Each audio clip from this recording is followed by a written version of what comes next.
about unlocking value. We're talking about data, tech, and AI. How do we turn all of that value into, as we say, CX Gold?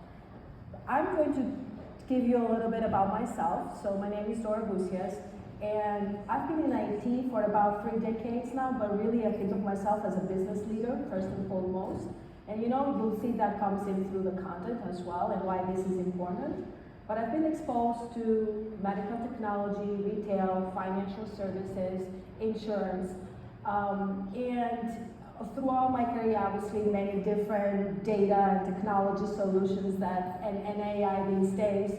But what is also very important for me is paying attention to the culture, how we work with each other, and as well as just talent development, engaging our employees, retaining them, engaging them, and making sure everybody actually continues loving what they do.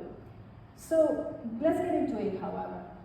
Now, this is my first time at a CXO event, but I thought this is probably just everybody knows it, but I thought, let me just come up with this question to begin with and ask, who is really the customer? And I actually went to ChatGPT. The definitions that you see on the screen are from ChatGPT from last week, but I wanted to make this point that the customer, we usually think of the external customer, and this being a CXO conference, I know obviously it's a lot about the external customer, the customer experience, and how we keep our customers happy. So we're talking about individuals and entities that are external, but for me, being in IT for almost 30 years, I don't get that direct connection to the external customer. But what I've come to understand over the years is that how we work internally with each other actually has an impact to how great the customer experience is with our external customers. So internal customers, when I think of my customers, I'm always thinking about the patient or the hospital or the surgeon because I am in healthcare, but I'm also thinking when I talk to my financial folks or when I'm talking to operations, they too are my customers. So I just wanted to put that in perspective a little bit this morning. And here's why. Because, as I was saying earlier, it does impact how we tend to wow our external customers as well. But, when I was thinking about this, we heard it on the panel yesterday. I think you were on that same panel, a couple of folks here that were saying, hey, more than ever, we have more data. There's more data and more data. And there is a plethora of technological options. What solution, right? There's different technical solutions out there that they keep up overlapping more and more. And there is AI rapidly advancing. We're talking about AI at this conference these days, and it's progressing very, very fast. And there's constant change. So in this world, in today's world, where the data actually keeps on getting bigger, it keeps on increasing. We're generating so much data, and it seems that there are infinite technology options for how we can do something. And there are these rapid AI advances, and change is happening almost constantly. How do we make sure that we elevate the customer experience by focusing on the right things, on what really matters? Because that's what's going to make a difference, right? Making sure we're working on what really matters that will actually move the needle and make a difference to how our customers experience working with our organizations. So what I'm going to take you through is some of the lessons that I've come to understand over the last 30 years, like I said. And I refer to them as the 5 key principles. So here they are, and you've seen these before. You've heard about these before. Perhaps not all together, but I want to try and put it in perspective for you this morning. And it starts with business value, clear purpose, consistent goals, embracing change, and this last one is the one that people mostly forget. It's the end-to-end mindset. So let me take you through what these mean. It sounds like everybody would be thinking about this business value. But what I've come to see over and again in the different organizations that I've been exposed to, and with different people that I've worked with, we forget about it. You know, we think that perhaps implementing the contact center technology or implementing that customer portal, that customer data platform, implementing the technology we think is the strategy around customer experience. But the thing is, technology is not a silver bullet. By itself, it cannot do it. And Gartner uses the term shiny object. I tend to refer to it as the buzz du jour, because it seems every day there's something else happening, right? So working on the latest buzzworthy technology out there, it's really not the answer. I think we need to keep on thinking about how is this really helping and connecting to our business strategic objectives. It's not about the data either. You know, I do a lot of work in the data side of things, driving data strategy, and a lot of people say, oh, data strategy. Again, we're talking about data, and we can get into a lot of jargon about it too. That's not where the business value is either. So for me, aligning to what the business objectives are relentlessly, really that being the truth north, right? And thinking about that, driving with that is what's gonna help us making sure that we are starting, getting on the right path of how we're going to focus on the right things to our customers. But it doesn't stop there, right? Along with business value, clear purpose. How many of you have been in meetings perhaps where, you know, it felt that we were spinning? The people, you know, were not really understanding what we're talking about, that we weren't sure somebody was taking somebody else. Raise of hands. Have you had that experience where it wasn't very clear what we were trying to do? I see about 80%, 75, 80% raise their hands in here. I've seen it quite a bit in my career as well. So clear purpose, it's one of those things that we kind of take for granted. You know, we make this assumption that we go in these meetings and we start talking about things and everybody has the same purpose. But really, there are different agendas, you know? So how do we make sure that we develop very specific objectives that do align to where we want to go as a business, and we measure them so it keeps us on track, and we tie them to that customer value? While we're doing this, it is, in my experience, it is critical that we have very clear roles and expectations. Everybody heard about a RACI, right? Who's responsible, accountable, consulted, informed. It's a tool that we've probably all heard even in our college years, right? I don't know that everybody uses it all the time, or that we're using it, especially with the clear roles and expectations. You know, we're not taking enough time to really understand that. And having repeatable ways of working together, knowing how we work with each other, who's expected to do what, who do I go look for, who do I go speak to if I have a question. Have you come across this? You have a question, and you don't know who to reach out to. Who would have the answer? You know, I've seen situations where somebody had a question, sent an email to somebody, who sent an email to somebody else, who sent an email to somebody else. 15 emails later, they finally got to the person that they needed. That happens because we don't always know how to work with each other or who's supposed to do what. So clear roles and expectations, insisting on that, having that clear purpose, basically going back to the basics, it is critical to making sure, again, that we're working on what matters. Let's not underestimate how important it is that we all understand those common goals. We have a clear purpose, and then we ought to have common goals. And I think we spoke a little bit about that in the conference here this week, right? If sales goes left and marketing goes right, and we don't have common goals, how are we going to really wow our customers? We're going in opposite directions. So how do we also make sure, because yes, sales is going to want to do things. That is good for sales. And marketing, very valid. They have objectives also. And operations and the contact center. But if we make sure that we do connect everything back to what matters for the business, from a business strategy, not a technology, not a data, right? A business perspective, and making sure that we have common goals, what I found we don't always do is that we ensure that we consistently understand these goals amongst ourselves as well. We make assumptions that if I say something now, I could make the assumption that you understand it the exact way that I think about it.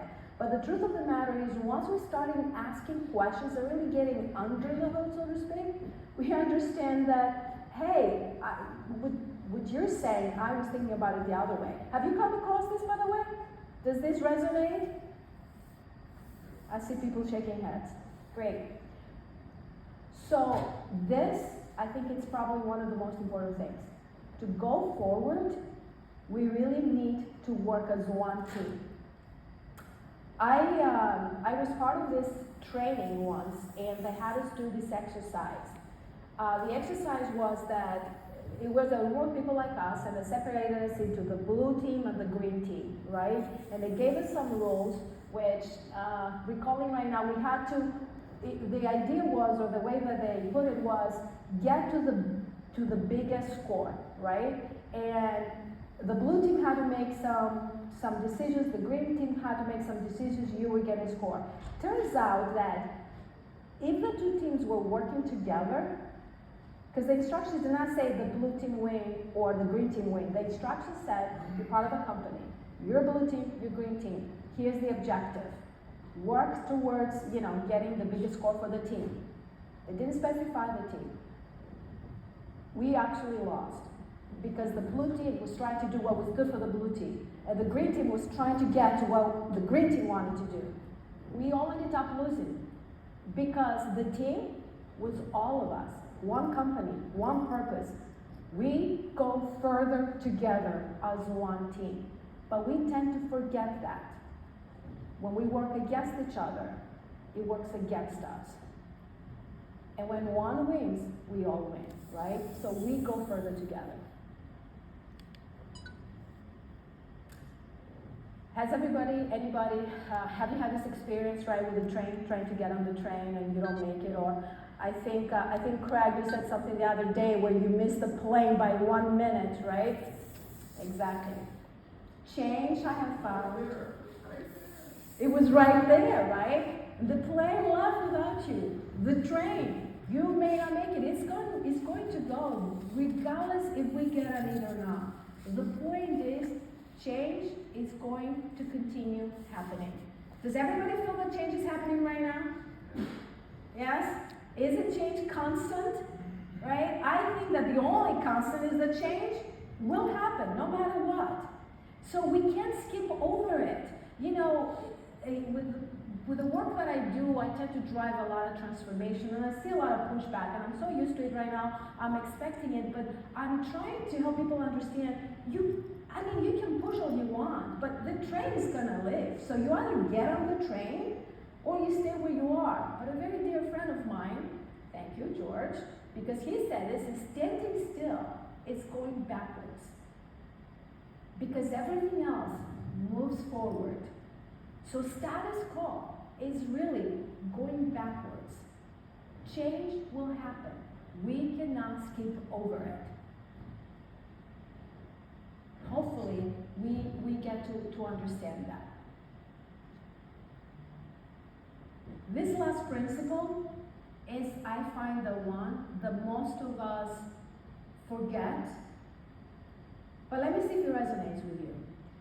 In my 3 decades, I've spent 2 of them doing enterprise architecture. Enterprise for me means end-to-end. Like, for example, we're here in a CXO conference, we're talking about the customer journey. The customer journey, usually it's end-to-end, the entire journey, right? Well, when we're building any type of a solution, it could be using the latest AI technology, it could be a traditional technological solution, doing process. A lot of what we've been used to do, I think, is working this project, with this project mindset. How many of you, your organizations, are having a conversation about moving from project to being product-minded? Is this a conversation that's happening in your organizations? Yes? I see a couple of people. So here's what happens. When we are project-minded, which is what traditionally has happened, right? And we've also, all of us, grown in silos, and we have our project, and there is some scope, right, that we define. We probably have some gate that says, hey, let's lock the scope, here's the requirements, we go build. What we don't typically do is that, or we don't understand that while we're working on this project, if we don't take a step back and really look at this end to end, we might miss the fact that 2-3 steps down the process outside of the scope of this project, someone in the organization, another function, another team, another critical KPI perhaps, depends on what we are about to implement as part of our project. So really switching to be product minded, understanding the entire thing end to end is important because there's always downstream impact.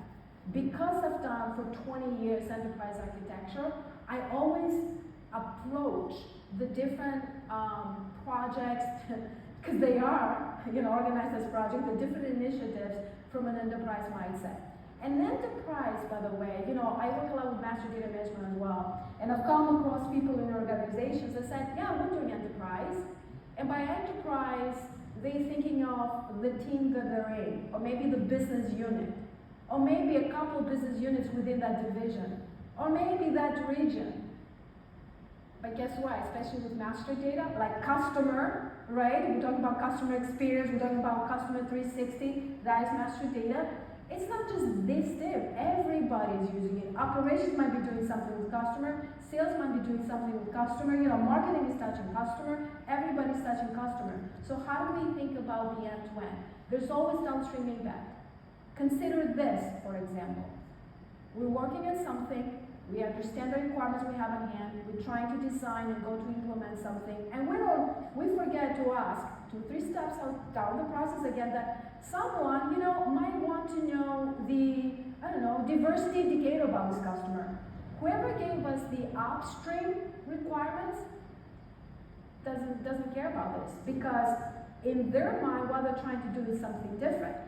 So what happens is, if we only take this under consideration, the upstream ask, we might end up actually designing, architecting a solution that we implement, and then we go live, we start deploying it, we start using it, and understanding that, we're trying to do analytics for our customer, we need this diversity indicator, for instance. We don't have it. Now this is a simple example that, okay, maybe we'll go back looking at it easily, but in my experience, most times what happens is that we really need to go back and re-architect everything. Now I want to be clear, I'm not advocating for taking infinite time, talking to everyone, figuring out ad nauseum all of the different needs and requirements everybody will have.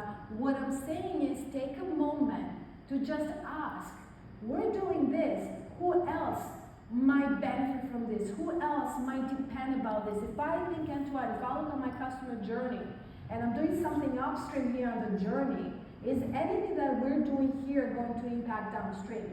Let's ask the question to understand, because this may change how we architect the solution, or what the right technology to use for that solution is.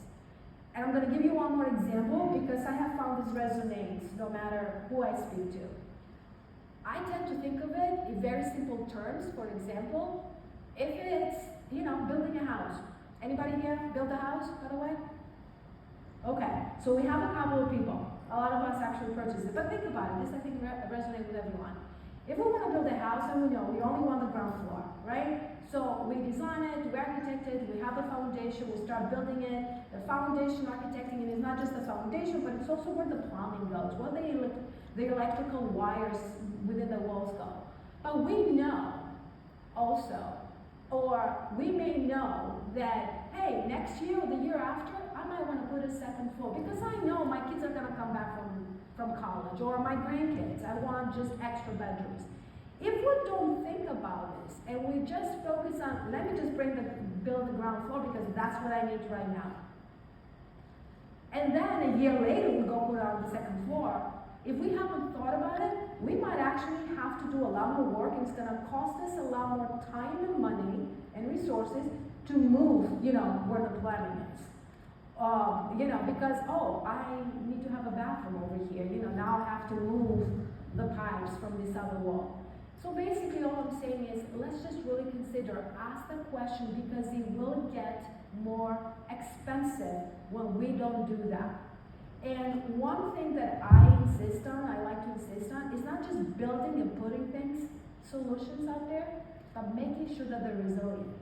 Because when they are resilient, that means we've pre-thought really what our customers need, how we can make their experience better. If they're not resilient and we have to go back and re-architect or rebuild, usually we're putting band-aids in our systems.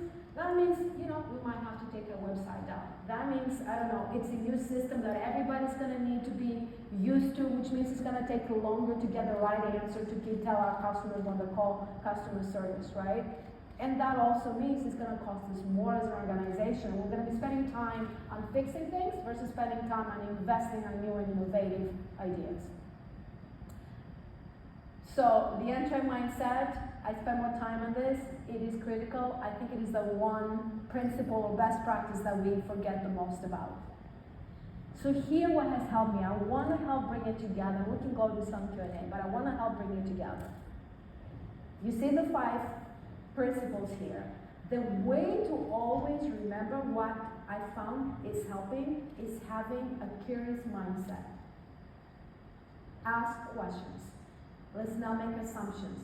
But underpinning this all is empathetic leadership, which means when we ask questions, we have to actively listen so that we can have a very active dialogue with asking the questions, so that we really understand where the pain point is when marketing and sales coming together, having common goals with clear purpose, that it is, related to customer business value, like we said, or business value, right? Make sure that we're understanding the same. In order to do that, that means we have to go and do it with an open mind. Be curious, ask questions, right? Why is this an issue for you? Or how are we going to use this? What is the purpose for this, right? So here's some high-level questions to help us throughout the life cycle of designing